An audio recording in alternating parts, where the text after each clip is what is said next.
তৌফিক দান করো। সুবহানা রাব্বিকা রাব্বিল ইজ্জাতি আম্মা ইয়াসিফুন ওয়া সালামুন আলাল মুরসালিন আলহামদুলিল্লাহি রাব্বিল আলামিন। فاتبعوني يحببكم الله ويغفر لكم ذنوبكم والله غفور رحيم।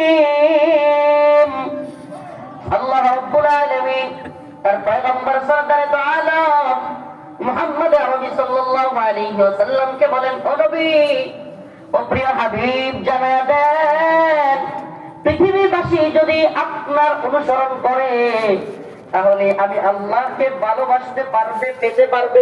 সুবহানাল্লাহ। আপনি বলে দেন, কুল ইন কুনতুম তুহিব্বুনাল্লাহ, তোমরা যদি আল্লাহকে ভালোবাসতে চাও, তাআল্লুক মা আল্লাহ করতে চাও, আল্লাহর সাথে সম্পর্ক করতে চাও, এই দুনিয়ার সমস্ত ক্ষমতাশীলদের সাথে সম্পর্ক এটা দুনিশ্বাস হয়ে যাবে, কিন্তু আল্লাহর সাথে সম্পর্ক থেকে যাবে। দুনিয়া এবং আখিরাতে উভয় জাহানে কাজে লাগবে। মান লাহুল মাওলা ফালাহুল কুল, যার আল্লাহ হয়ে গেছে তার সব হয়ে গেছে। তুমি আল্লাহকে পাইলা, সব পাইলা। তুমি আল্লাহকে পাইলা না, দুনিয়ার সব পাইলা, কিছুই পাইলা। আবার বলি, মান লাহুল মাওলা ফালাহুল কুল, তুমি তোমার রব আল্লাহকে পাইলা, দুনিয়ার সব পাই গেল। আর তুমি তোমার দুনিয়ার সব পাইলা কিন্তু আল্লাহকে নারাজ করলা, মানে আল্লাহরে পাইলা না, তুমি কিছুই পাইলা। এই পৃথিবীতে দুনিয়াদারদের অবস্থা একটু যাচাই করলে শুনবেন, কোটি কোটি টাকার মালিক অথচ সন্তান কথা মানে না। এটা আপনারা শুনবেন না, আমরা শুনি।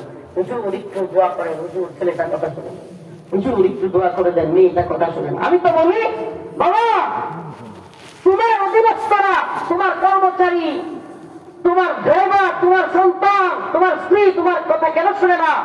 তুমি তোমার মালিকের কথা শোনো না। তোমার অধীনস্থরা তোমার কথা কেন শুনে না? তুমি তোমার মালিকের কথা শোনো।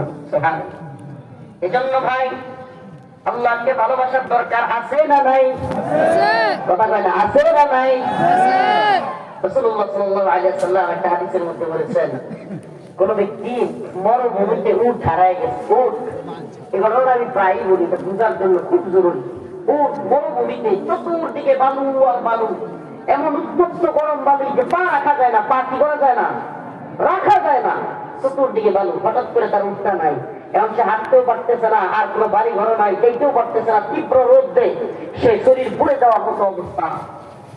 তন্দ্রা আসছে, সে একটু তন্দ্রা আসছে, ঘুমাইতেছে। হঠাৎ করে জীবনী থেকে তার উঠটা চলে আসছে। রাসূলুল্লাহ সাল্লাল্লাহু আলাইহি ওয়াসাল্লাম বলেন, ওই ব্যক্তির উঠ চলে আসার পরে এই উত্তপ্ত মরুভূমিতে উটটাকে পায়া যতটুকু খুশি হয় যে বান্দা নামাজ পড়ে না, এই বান্দা গুনাহের কাজ করে, এমন বান্দা তওবা করে আল্লাহকে সিজদা করলে, মসজিদে আসলে আল্লাহ ওই উটওয়ালার চাইতেও অনেক বেশি খুশি হয়। তো আল্লাহর কাছে অনেক বেশি খুশি হয়। অতএব সম্পর্কটা কার সাথে রাখতে হবে? এই পৃথিবীতে যার কাছে আপনি যে হাত পাতেন চান, যে কেউ হোক, যে কেউ, আপনি অসম্মানিত হবেন। আপনি একদিন না একদিন খোটা শুনবেন, খোটা দিবেন।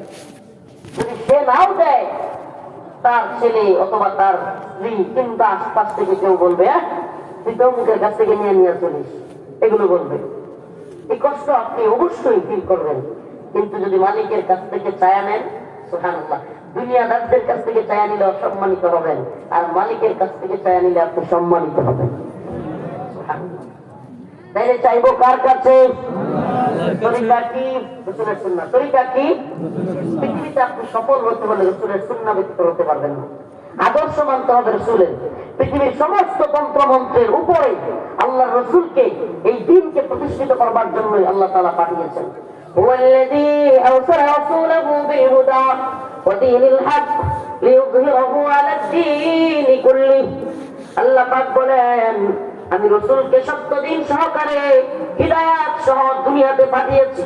আমার একমাত্র উদ্দেশ্য হলো লিইয়ুযহিরাহু আলাদ দীনি কুল্লিহি, সকল দ্বীনের উপর, সকল তন্ত্র মন্ত্রের উপর আমি এই দ্বীনকে প্রতিষ্ঠিত করতে চাই। সুবহানাল্লাহ। কি করতে চাই? প্রতিষ্ঠিত করতে চাই। এই দ্বীনকে লাঞ্ছিত অবস্থায় মাইক কেড়ে নিয়ে যাবে, যখন মন চায় মারবে, মন চাইলে মাহফিলের অনুমতি দিবে, মন চাইলে দিবে না। এইরকম লাঞ্ছিত অবস্থায়, পরাজিত অবস্থায় থাকার জন্য বলেন এই দিন এই জন্য এসেছে নাকি লিউযহিরাহু আলা দ্বীনি কুল্লি, সমস্ত দ্বীনের উপর বিজয়ী থাকতে এই দিন এসেছে। উলামায়ে কেরাম, দাঈ, খতিব, ইমাম, আপনাদের প্রত্যেককে বলি এই দিন বিজয়ী হতে এসেছে। আসুন যে লোক আপনার পাশে আছে তাকে বুঝান, মসজিদের ইমাম মুসল্লিদেরকে বুঝান, শিক্ষক ছাত্রদেরকে বুঝান, দিন দরদি ভাই বন্ধুদেরকে বুঝান, প্রত্যেকটা সেক্টরে এই আওয়াজ পৌঁছে দেন এই ভূখণ্ডে আমরা কোরআন সুন্নাহ অনুযায়ী রাষ্ট্র ব্যবস্থা চাই। কি চাই? কি চাই?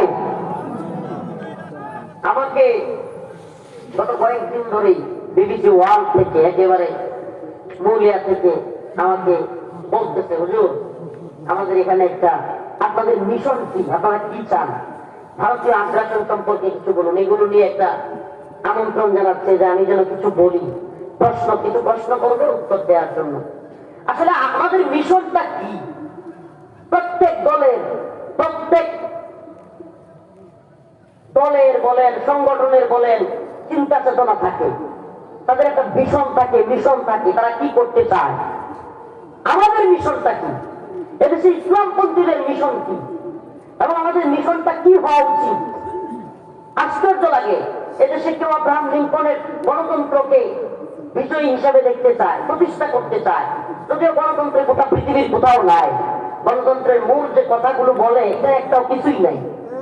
সমাজতন্ত্র প্রতিষ্ঠা করতে চায় কেউ, লেনিনবাদ, মার্ক্সবাদ, অনেক কিছু, মার্কসিজমের মতবাদ, অনেক কিছু প্রতিষ্ঠিত করতে চায়, তাদের কোনো সমস্যা হয় না। এমনকি দেখলাম আমাদের দেশের একজন সমন্বয়ক যিনি উপদেষ্টা হিসেবে আছেন, আসিফ মাহমুদ সজীব ভুইয়া, সে গত কয়েকদিন আগে একটা ফেসবুক পোস্টে বলেছে যে আমরা এদেশে একেবারে ফাইনাল বিপ্লবের ডাক দিয়েছিলাম, যদি শেখ হাসিনার পতন না হইতো প্রয়োজনে সশস্ত্র বিপ্লবের দিকে আমরা আহ্বান করতাম। কথাটা খেয়াল করছেন কিনা? আচ্ছা, যদি হাসিনার পতনের জন্য কিংবা দেশ সংস্কারের জন্য সশস্ত্র বিপ্লবের কথা বললে এটা সঠিক হয়, এটাকে আপনি সাপোর্ট করেন, ইসলামী বিজয়ের জন্য, কোরআন সুন্নাহ রাষ্ট্র ব্যবস্থার জন্য, ইসলামকে প্রতিষ্ঠিত করবার জন্য সশস্ত্র বিপ্লবের কথা বললে আপনি জঙ্গি বলেন। এই দুমুখী আচরণ আপনার কেন? আমার কথা বলে বুঝাইতে পারি নাই, না বুঝছেন নাই? আল্লাহ পাক আয়াতে কারিমার মধ্যে বলতেছেন, কুতিবা আলাইকুমুল কিতাল ওয়া হুয়া কুরহুল লাকুম আসা আন তাকরাহু শাই ওয়া হুয়া খায়রুল লাকুম ওয়া আসা আন তুহিব্বু শাই ওয়া হুয়া শাররুল লাকুম। আল্লাহ কোরআনে বলতেছেন তোমাদের উপর যুদ্ধকে, দ্বীনের জন্য যুদ্ধকে ফরজ করা হয়েছে। কি করা হয়েছে? যুদ্ধকে ফরজ করা হয়েছে দ্বীনের জন্য। আচ্ছা, আমারে মানলে আমি সেটাকে প্রতিহত করবো, এটা কি খারাপ? আমার ঘরে একজন আগুন দিতে আসছে, আমি তাকে প্রতিহত করবো নাকি মসজিদে গিয়ে দোয়া করতে বসবো? আমার ঘরে আগুন লাগছে, আমি যদি মসজিদে দোয়া করতে যাই মানুষ বলবে এর চাইতে বড় পাগল আর নাই। আগুন যে লাগাইতেছে তার হাত তো আগে সরাইতে হবে, ঠিক কি ঠিক না? এটা যারা একটু রাজনীতি সচেতন তারা বোঝার কথা। বাংলাদেশে আগুন লাগাইতে চায় ইন্ডিয়ান হিন্দুত্ববাদী ভারত, এই আধিপত্যবাদী শক্তি বাংলাদেশের মুসলমানদের সাথে, বাংলাদেশের ইসলামপন্থীদের সাথে ঝামেলা পাকায়া এদেশে হয় একটা গৃহযুদ্ধ, নয়তো সামরিক আগ্রাসন, সাংস্কৃতিক আগ্রাসন, যে কোনো ধরনের একটা আগ্রাসন তারা এদেশে চায়, করতে চায়। আচ্ছা, আমাকে বলেন তাদের এই আগ্রাসন প্রতিহত করা কাদের দায়িত্ব? আমাদেরই তো। তাদের এই আগ্রাসন প্রতিহত করার দায়িত্ব কাদের? রাসূলের সুন্নাহ কি? আল্লাহ পাক বলেন যদি তোমার উপর জুলুম হয় তোমাকে সে অনুমতি দেওয়া হলো যে তুমি সেটা প্রতিহত করবে। বারবার আপনারা দেখছেন কিনা, আগে তো অনেক ভারতীয় নেতারা অনেক ধরনের উস্কানি দিয়েছে, বিভিন্ন সময় বাংলাদেশ দখলের কথা বলেছে, বিভিন্ন সময় সামরিক আগ্রাসনের কথা বলেছে। ইদানিং চট্টগ্রাম তারা নাকি দখল করে নিবে বা এটা তাদের অংশ, এই ধরনের প্রোপাগান্ডা চালায়া তাদের মিডিয়াগুলো প্রচার করতেছে। দেখেন, আমরাও বলি আমরা মুসলমান, আমরা এমনিতে মানুষ কম হইতে পারি, কামান বিমান আর মিসাইল কম থাকতে পারে, কিন্তু ইমানই পাওয়ারই তোদেরকে ইনশাল্লাহ হারায় দিব। আপনারা একটু তালেবানের ইতিহাস দেখেন, কিন্তু পড়েন না তালেবানের ইতিহাস। রাশিয়ান সোভিয়েত ইউনিয়ন, সোভিয়েতের এত বড় বাহিনী, এত বড় সাম্রাজ্য একত্রিত হয়ে আফগানে হামলা করেছে। সুবহানাল্লাহ ওয়া বিহামদিহি, দিন শেষে লেজ গুটায় পালায়া যেতে বাধ্য হয়েছে। তাইলে সোভিয়েত রাশিয়ার চাইতে আফগান মোল্লাদের অস্ত্রশস্ত্র বেশি ছিল, মিসাইল কামান বিমান বেশি ছিল, ট্যাঙ্ক বেশি ছিল, কিছু বেশি ছিল না। এরপরে আমেরিকা আসলো, America, Britain, France, Germany, Japan, এরপরে তুরস্ক, অনেকগুলো রাষ্ট্র একত্রিত হইয়া নেটো জোট নিয়া আফগানিস্তানে এসে হামলা করলো। দিন শেষে আল্লাহ পাক মুসলমানদেরকে বিজয়ী করলেন। সুবহানাল্লাহ। মোল্লা ওমর রাহিমাহুল্লাহ যখন নাকি জর্জ ডব্লিউ বুশ হুমকি দিল, মোল্লা তোদের দেশ আমরা মাটির সাথে মিশিয়ে দিব, অনেক আলেমরা গেলেন, মোল্লা ওমর রাহিমাহুল্লাহকে দিয়ে বুঝাইলেন, মোল্লা মাত্র আমরা রাশিয়ার কাছ থেকে স্বাধীন পাইছি, এই গুছানোর জন্য দেশটারে এখন মেসাকার হয়ে যাবে, এটা করা যাবে না। মোল্লা আমার তুমি দিয়ে দাও ঘোষণায়। মোল্লা ওমর রাহিমাহুল্লাহ বললেন, সেই ঐতিহাসিক ঘোষণা চিৎকার দিয়ে উঠে বললেন, ও প্রিয় আলেম সমাজ, আমিও দেখতে চাই জর্জ ডব্লিউ বুশের ওয়াদা সত্য নাকি আমার মালিকের ওয়াদা সত্য। ঐতিহাসিক ঘোষণা চিৎকার দিয়ে বললেন, আমরা দেখতে চাই জর্জ ডব্লিউ বুশের কথা সত্য নাকি আমার রবের ওয়াদা সত্য। মোল্লা ওমর রাহিমাহুল্লাহ দেখে যাইতে পারেন নাই, কিন্তু গোটা পৃথিবী দেখেছে বুশের ওয়াদা মিথ্যা, আমার আপনার রবের ওয়াদাই সত্য। আল্লাহ পাক মুসলিমদেরকে বিজয় দান করেছেন। আমাদের তো এই মেইনস্ট্রিম মিডিয়া আমাদের দখলে নাই। CNN, Al Jazeera, BBC, Washington Post, অমুক তমুক কত মিডিয়া আছে, সব তো ওদের দখলে। নাইলে দেখতেন, সঠিক নিউজ পাইলে অবাক হয়ে যেতেন। আফগানিস্তানে যুদ্ধ করতে আসা আমেরিকান সৈন্যরা যুদ্ধ করতে করতে করতে করতে এক যুগ পার হয়ে যাওয়ার পরে অনেক যুদ্ধ আমেরিকান পাগল হয়ে গেছে। কি হয়ে গেছে? পাগল হয়ে গেছে। কেন? যারা দুনিয়াবি স্বার্থের জন্য যুদ্ধ করে, টাকা পয়সা, বাড়ি গাড়ি, ভালো থাকা, সুখে থাকা, এরা তো আখেরাত বিশ্বাসই করে না। এরা চিন্তা করে কি, হাই বউ নিয়ে ভালোই থাকতাম, টাকা পয়সা থাকতো, এবং যুদ্ধ করতে আসা মাইন কাছে বাইরকে গেছি, যাইতেও পারি না, সহ্যও পারি না, বউয়ের কাছেও যাইতে পারতেছি না, বাড়িতেও যেতে পারতেছি না, কিশোর বনাস হয়ে গেছে। এরা মেন্টালি পাগল হয়ে গেছে। ও এমনি এমনি যে যাদেরকে আমেরিকা জঙ্গি বইলা ঢুকলো, কি বইলা? জঙ্গি বইলা তাদের সাথে চুক্তি কইরা লেজ গোটায় এমনিতেই পালায় নাই। যখন দেখছে সৈন্য হয়তো পাগল হয়ে যেতেছে, যুদ্ধ কাদেরকে দিয়ে করবে? পাগলের দল নিয়ে যুদ্ধ করা যাবে? হ্যাঁ, এই অবস্থা হয়েছিল। প্রিয় হাজিরিন, এজন্য বলি মুসলমানদের ইমানকে শক্ত রাখতে হবে। আমরা জাতিকে সচেতন করি, আমাদের কাজটাই এটা। আমরা কেন গ্রেফতার হলাম? মোদির বিরুদ্ধে কথা বলতে গিয়া, মনে আছে? আলেমরা কেন গ্রেফতার হয়েছিল? মোদির বিরোধিতা করতে গিয়া। এখনো বলি, নতুন করে কেউ যদি মোদি কিংবা ইন্ডিয়ার হিন্দুত্ববাদীদের দালালি করা শুরু করেন, আমরা তাদের বিরুদ্ধে দাঁড়াতে ন্যূনতম সময় ব্যয় করব না। আমরা পাকিস্তানের দালালি দল নাই। 2024 সালে অভ্যুত্থান প্রমাণ করে দিয়েছে দিল্লির দালালি হাসিনাকে করতে দেওয়া হয় নাই। এদেশে পাকিস্তানের দালালি চলে নাই, ভারতের দালালি চলে নাই, আমেরিকা কিংবা ব্রিটেনের দালালি এবং খন্ড চলবে না, চলতে দেওয়া হবে না ইনশাআল্লাহ। আল্লাহু আকবার, আল্লাহু আকবার।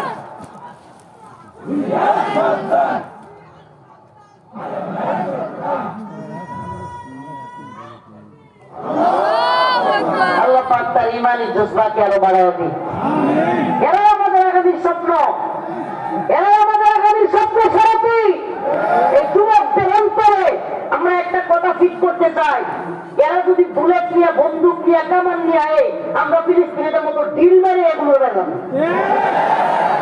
শক্তি আমার লাগবে। 2024 আমাদেরকে শিখাইছে।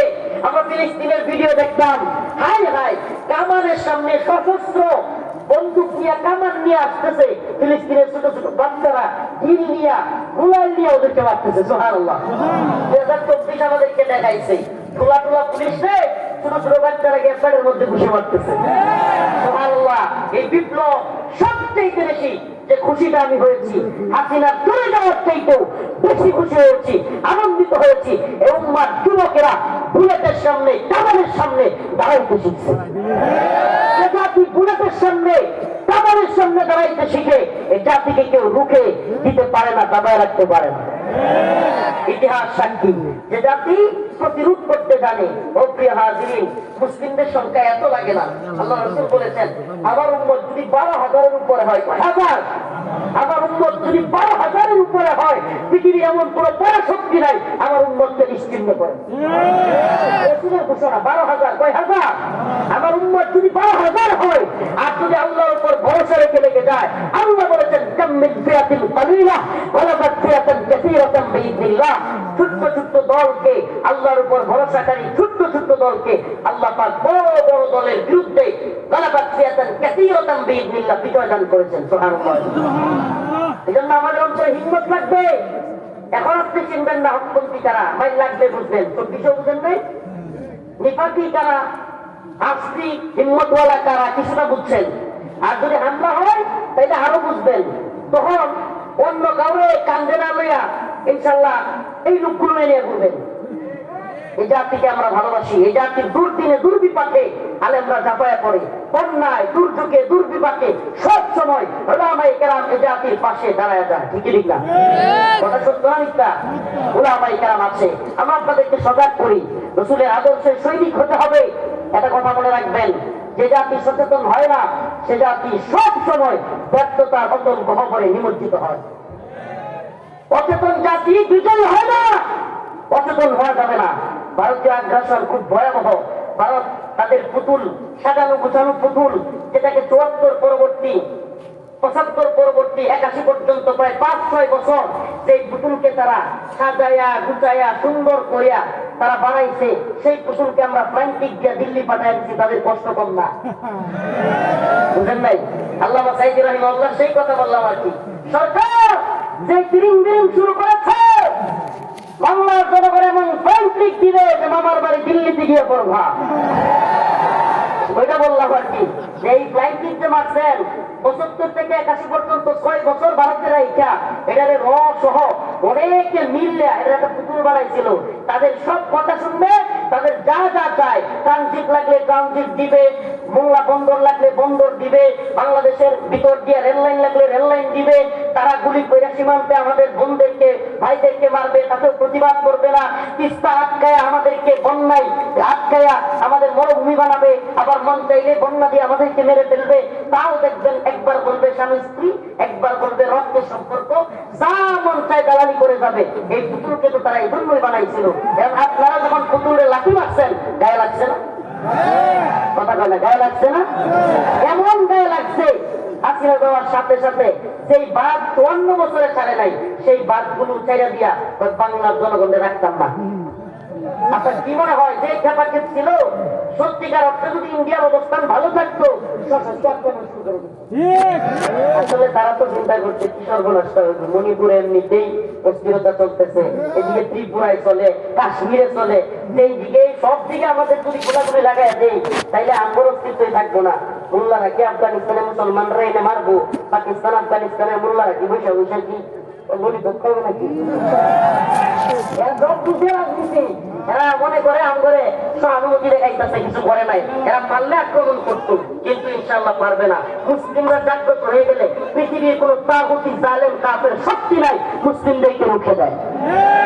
এজন্য আমাদের ভয় হওয়ার কিছু নাই। আজকে যে সমস্ত ইসকনের দালালরা মনে করতেছে মোদি তাগরে বাংলাদেশ দখল করিয়া এগরে রাষ্ট্র ক্ষমতায় বসাইয়া দিবে, এই ইসকনের দালালদেরকে বলি হুঁশিয়ার, সাবধান। মোদি নিজেরই এখন গদি লয়ে টানা দেবে। মোদির বা ভারতে যে অবস্থা, বিভিন্ন রাজ্যে যে কঠিন পরিস্থিতি, তোমরা বেশি বাড়াবাড়ি করো না। আমরা হিন্দু বৌদ্ধ খ্রিস্টান কারো বিরুদ্ধে না, সবাই মিলে বাংলাদেশ বসবাস করুক, সমস্যা নাই আমাদের। কিন্তু তোমরা আমাদের বাড়ি ঘরে আমাদের দোকানপাটে হামলা করবা, আমরা কি সহ্য করবো? সহ্য করবো? আমাদের সেনাবাহিনীর উপর হামলা করবা, আমরা কি সহ্য করবো? সহ্য করা যায় না। তোমরা আমাদের প্রাণের ভূমি, সুবহানাল্লাহি ওয়া বিহামদিহি, শত শত উলিয়া উলিয়ার এলাকা চট্টগ্রাম, সেই চট্টগ্রামকে নিজেদের দখলে নেওয়ার প্ল্যান করবা, বাংলার মুসলমান বসে থাকবে না। আমি তো বলি বাংলার জনগণ ও গাজীপুরের মুসলমান, তোমাদের দিয়ে শুরু হোক। প্রত্যেকটা এলাকার জনগণকে বলি, যুবকদেরকে বলি, যুবক পেট এই বুড়ি বানানো যাবে না। মুসলিম যুবকদের বুড়ি থাকবে না, তৈরি থাকতে হবে। আয়াতে সাঁতার শিখতে হবে, প্রয়োজনে সাঁতরাইতে হবে, প্রয়োজনে গাছে উঠতে হবে, প্রয়োজনে এখনই শারীরিক ফিটনেস শুরু করে দিতে হবে। যে কোনো সময় যদি ডাক আসে সাথে সাথে অস্ত্র সহ দাঁড়ায় যাওয়ার মতো হিম্মত নিয়ে দাঁড়ায় দিতে হবে। এদেরকে আমরা সবসময় তৈরি থাকবো। যে কোনো প্রয়োজনে, দিনের প্রয়োজনে, দেশের প্রয়োজনে আমরা ভারতের বিরুদ্ধে রুখে দাঁড়াইতে বিন্দুমাত্র সময় যাপন করবো না।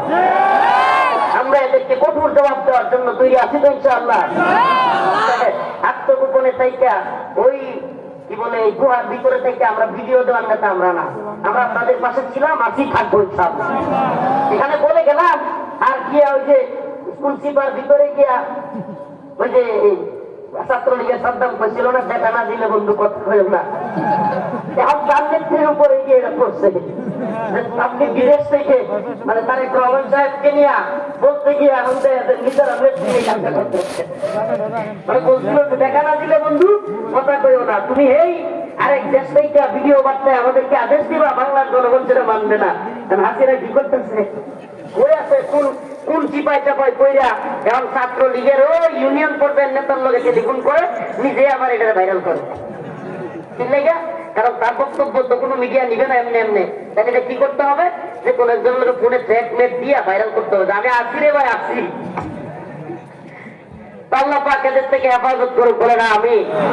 আমরা রসুলের আদর্শ সৈনিক, রাজি আছি তো ইনশাআল্লাহ। যুবকদের হিম্মত আছে তো ইনশাআল্লাহ।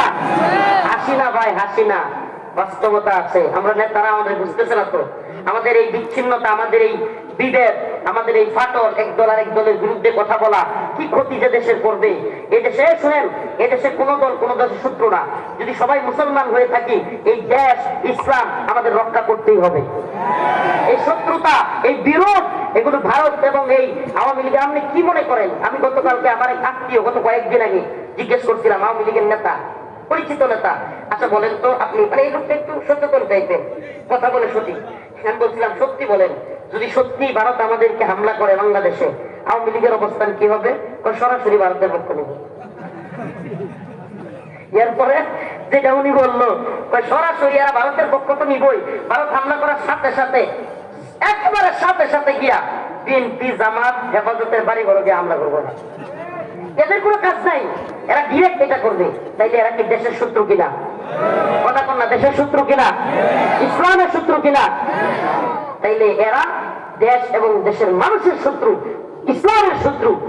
আমি বলি, আমি প্রায় প্রোগ্রামে ইদানিং বলতেছি, আমি উপদেষ্টারাও আওয়ামী লীগ এবং ইসকনের এত বড় শত্রু না যে আমি। আপনারা অনলাইনে একটু ঢুকলে দেখবেন, এই যে উপদেষ্টারা এরাও এতটা এদের কাছে আনা, আমাকে যতটা এরা এমনই করে। কেন?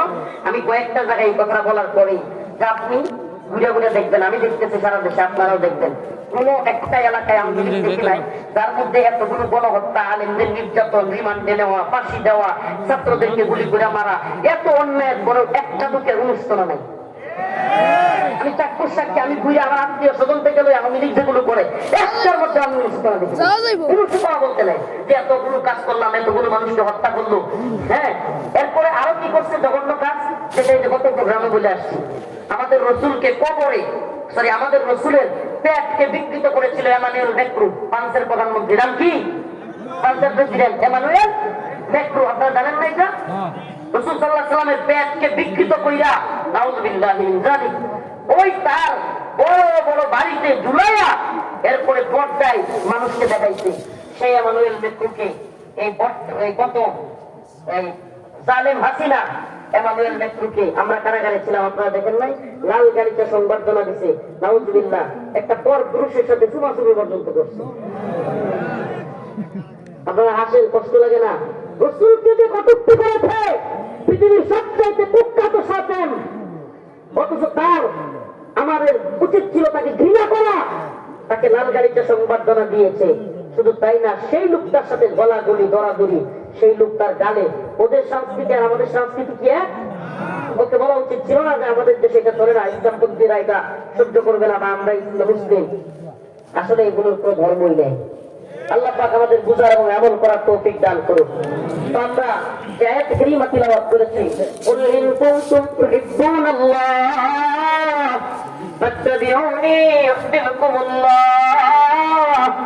ওয়া ইয়াগফির লাকুম যুনুবাকুম ওয়াল্লাহু গফুরুর রহিম।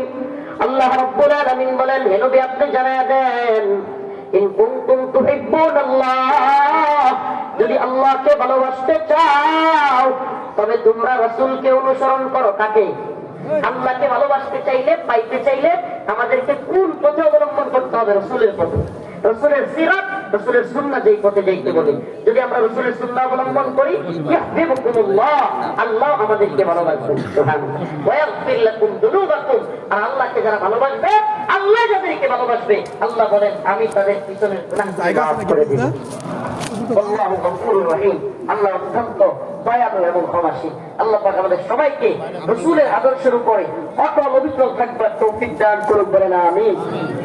আরো জোরে বলেন আমিন। আমিন। ঈমান আনার পর দুইটা মাসআলা বলে যায়। ঈমান আনার পর সবচেয়ে গুরুত্বপূর্ণ কাজ হলো মুসলিমদের ভূমি রক্ষা।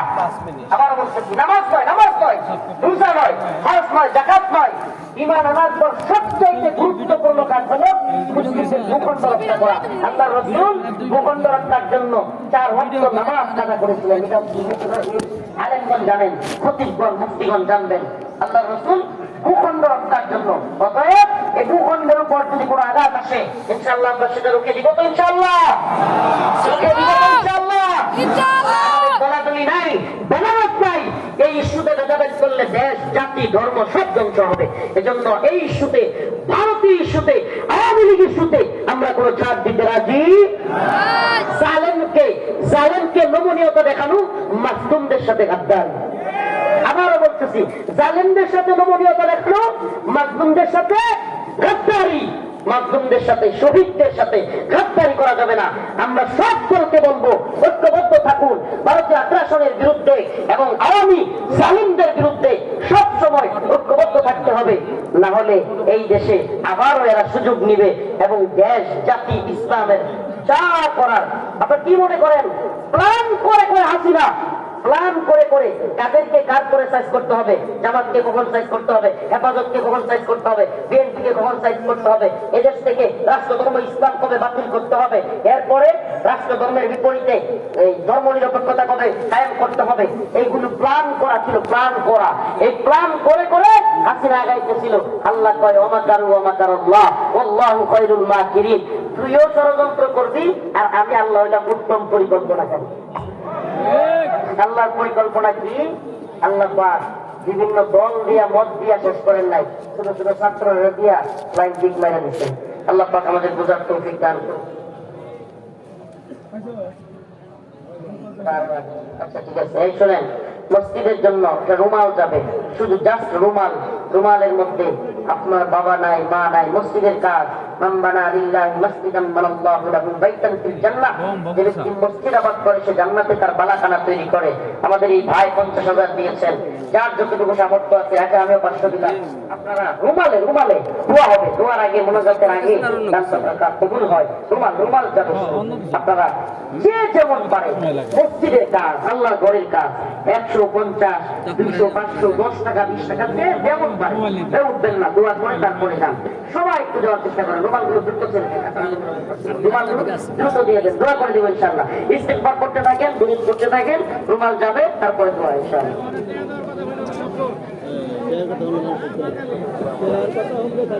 কতবার আয়োজন রুমালে আদান শেষে শেষে জামালাটা হয়, আগে বলতে হয়।